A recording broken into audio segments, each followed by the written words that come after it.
President Barack Obama will deliver a national address directly to students next week.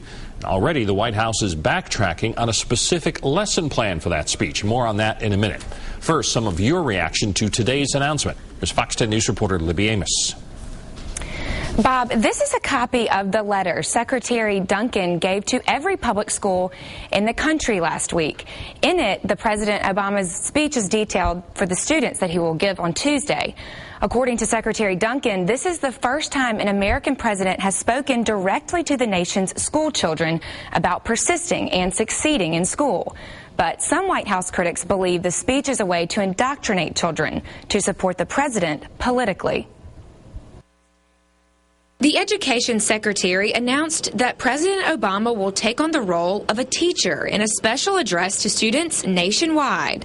According to the White House, the speech is designed to encourage kids to stay in school. I think it's a good idea because, education is very important and the best behavior part, keep the violence out of schools and stuff. And I think it'd be a great idea for him to do that. But some White House critics of the speech believe President Obama will use the speech to help promote his political agenda. Neil McCluskey with the Cato Institute's Center for Educational Freedom told FoxNews.com, quote, "I don't think there's a problem if the president uses the bully pulpit to tell kids to work hard, study hard, and things like that. But there are some troubling hints in this, both educationally and politically." McCluskey is concerned that students who do not support Obama or his educational policies will begin the school year behind the 8 ball. Parents we talked to were in favor of the classroom speech. I think it's a good idea. I mean, anybody could say it's political, and they may be correct, but overall, it can't hurt, especially this day and age.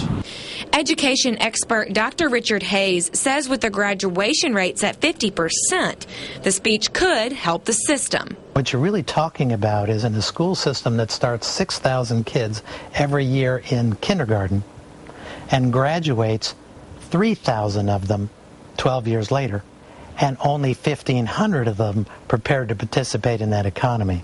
But Hayes isn't sure the lecture will be a sure winner. I'm always suspicious as to whether one can take that lesson and simply insert here as if that will accomplish the goals you want.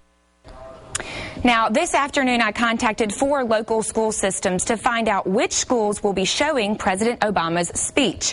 In Mobile County, I was told each individual principal will make the decision.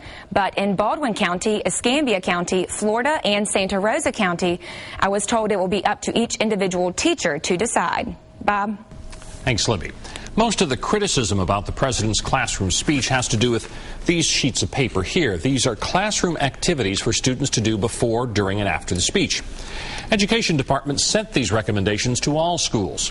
Here's a couple of examples of those classroom activities. For grades pre-K through 6, teachers are given guidance to tell students to, quote, build background knowledge about the President of the United States by reading books about presidents and Barack Obama. For grades 7 through 12, the Department of Education suggests teachers prepare by excerpting quotes from Obama's speeches on education for their students to think about and ask questions such as, how will he inspire us? How will he challenge us? Now, about an hour ago, the White House actually removed one of the classroom activities from those recommendations. The government wanted students to write letters to themselves about what they can do to help the president. But late tonight, that recommendation was taken out.